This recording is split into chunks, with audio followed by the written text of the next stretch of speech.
Kita selalu mengeluh lupa. Kita mencatat di handphone, di kalender.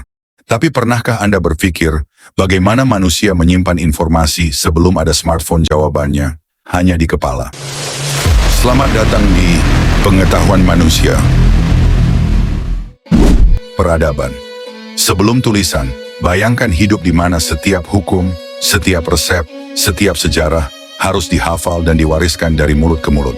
Otak manusia sangat rentan pada lupa dan salah ingat. Jadi mari kita berbagi pengetahuan sekitar 5.000 tahun lalu. Di Mesopotamia, atau sekarang kita sebut Irak, di mana pertama kali tulisan lahir.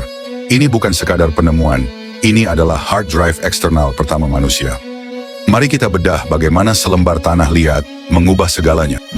Bagaimana tulisan bisa lahir, apa Anda tahu? Apa kalian pernah berpikir tulisan bisa lahir karena manusia membayangkan puisi atau kisah heroik? Faktanya, tulisan pertama kali diciptakan karena gandum dan pajak. Menarik bukan? Ini semua bermula dari masalah kekaisaran, yaitu peradaban Sumeria. Sumeria adalah kekaisaran besar.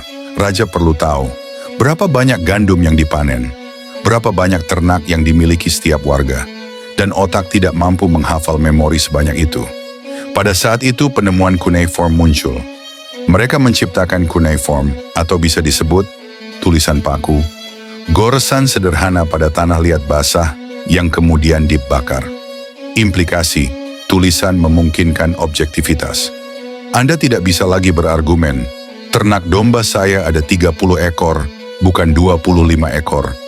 Atau mereka bilang, saya sudah membayar pajak, jika catatannya mengatakan Anda belum, itu akan jadi bukti. Dan tulisan adalah bukti yang tidak bisa dibantah oleh ingatan yang lemah pada saat itu. Namun penemuan tulisan merupakan salah satu pencapaian terbesar peradaban manusia. Prosesnya tidak terjadi secara instan, melainkan berkembang secara bertahap. Berikut adalah tahapan dan peradaban utama yang terlibat.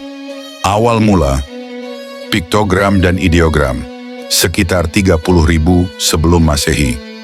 Tulisan dimulai dengan gambar sederhana yang menggambarkan objek nyata, seperti gambar binatang untuk mewakili binatang itu sendiri, atau ide terkait seperti perburuan. Contoh tertua dari gambar semacam ini ditemukan di gua-gua, seperti Gua Lascaux di Prancis, sekitar 17.000 tahun yang lalu. Ideogram, simbol konsep. Seiring waktu, gambar-gambar ini berevolusi menjadi simbol yang lebih abstrak, yang disebut ideogram. Ideogram melambangkan ide atau konsep tertentu, bukan hanya objek yang dilihat. Misalnya, simbol untuk matahari mungkin mewakili konsep waktu atau kehidupan. Tulisan ini penting untuk pencatatan perdagangan dan administrasi. Jenis tulisan, hieroglif. Tulisan ini menggunakan gambar-gambar yang melambangkan objek, ide, atau bahkan bunyi. Kapan? Sekitar 1300. Sebelum Masehi, perkembangan menuju alfabet, satu simbol mewakili kata konsep, muncul. Perkembangan penting selanjutnya adalah penciptaan alfabet. Alfabet kuno muncul di Kanaan, Palestina sekitar 3000 sebelum Masehi. Abjad Fenisia menjadi salah satu alfabet awal yang signifikan, yang kemudian memengaruhi perkembangan sistem penulisan di berbagai wilayah, termasuk munculnya bahasa Ibrani, Arab, dan alfabet modern yang kita gunakan saat ini.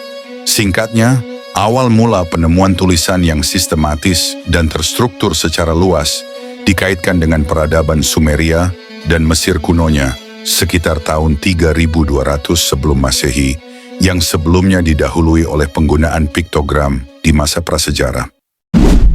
Sekarang pengetahuan Anda bertambah lagi, mari kita berkembang dengan cara berbagi pengetahuan, dan jangan lupa tekan like, subscribe, dan nyalakan loncengnya, agar channel ini makin berkembang.